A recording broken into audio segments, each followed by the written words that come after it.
Hai semuanya, selamat datang di pertemuan kali ini. Sekarang Ibu akan membahas tentang pengenalan dan sistem kerja Mayop. Simak baik-baik ya. Sebelumnya, kita akan membandingkan dulu antara sistem atau siklus akuntansi manual dengan siklus akuntansi yang terkomputerisasi. Nah, kalau yang siklus akuntansi manual itu diawali dengan bukti transaksi. Setelah itu, kita harus membuat jurnal transaksinya. Setelah itu, kita memposting buku besar dan juga buku besar pembantu. Baru kita dapat memperoleh neraca saldonya. Nah, jika sudah dapat neraca saldo, kita akan buat jurnal penyesuaiannya. Masih ingat kan tentang jurnal penyesuaian? Lalu kita akan buat neraca lajurnya. Dari jurnal penyesuaian tadi kita masukkan ke dalam neraca lajur. Nah, dari neraca lajur kita akan menyusun laporan keuangan. Laporan keuangan setelah itu masuk ke jurnal penutup, lalu jurnal pembalik, maka akan diperoleh neraca saldo awal periode.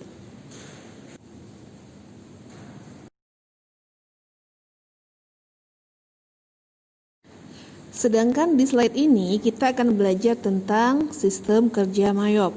Kalau dalam Mayop, kita hanya perlu untuk membuat data baru, membuat jurnal transaksi, dan juga jurnal penyesuaian, maka secara otomatis buku besar, neraca saldo, dan laporan keuangannya akan tersusun oleh Mayop atau dibuat oleh Mayopnya. Selanjutnya yang terakhir kita akan membuat backup data.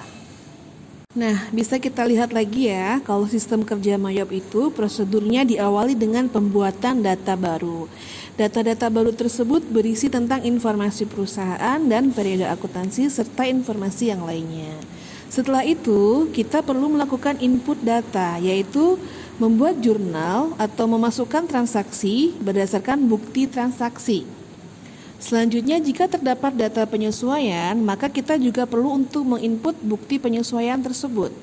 Nah, selanjutnya secara otomatis buku besar, neraca saldo, dan laporan keuangannya akan dibuat oleh Mayop. Kita hanya perlu untuk mempreview atau melihat dan mencetaknya.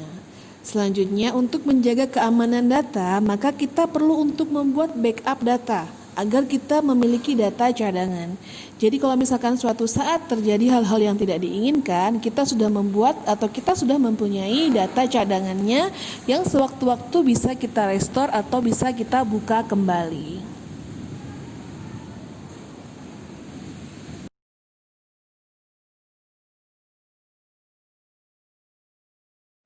Nah, ini adalah tabel perbedaan pencatatan antara akuntansi manual dan Mayop.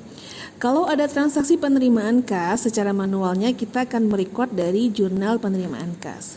Sedangkan dengan Mayop kita akan melihat dari banking atau kita akan mencatatnya dari banking lalu kita pilih receive money. Nah, kalau ada pengeluaran kas, kita bisa mencatatnya dari banking lalu spend money. Kalau ada penjualan kredit, kita mencatatnya dari sales lalu enter sales.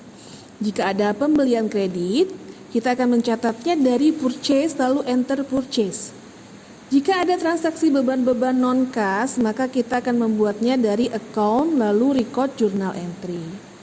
Jika terdapat transaksi penerimaan piutang dagang, maka kita akan membuat dari sales lalu receive payment.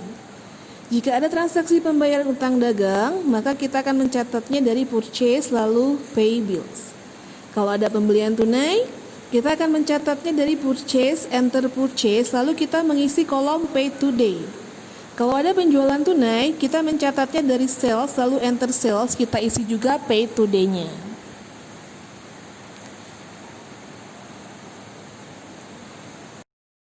Nah, ini adalah tampilan awal saat kita membuka Mayop. Ada open itu untuk membuka file yang sudah dibuat. Kalau create itu untuk membuat file baru. Kalau explore itu untuk melihat contoh data perusahaan. Kalau what's new kita akan melihat fitur-fitur terbaru, sedangkan exit untuk keluar dari program Mayop.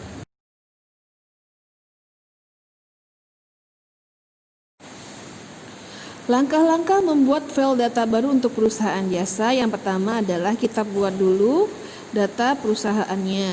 Lalu kita membuat daftar akun yang digunakan perusahaan. Selanjutnya kita akan menyeting link account, lalu menghapus akun yang tidak dibutuhkan. menyeting kode pajak, memasukkan saldo awal masing-masing akun, memasukkan transaksi, membuat jurnal penyesuaian, dan yang terakhir adalah melihat dan mencetak laporan keuangan. Ananda, Ibu rasa tidak ada yang susah kalau kita mau berusaha. Jangan malas dan jangan cepat menyerah. Untuk terampil dalam komputer akuntansi, kita hanya bisa memperolehnya dengan latihan dan praktik terus-menerus. Tetap semangat, sampai jumpa di pertemuan selanjutnya.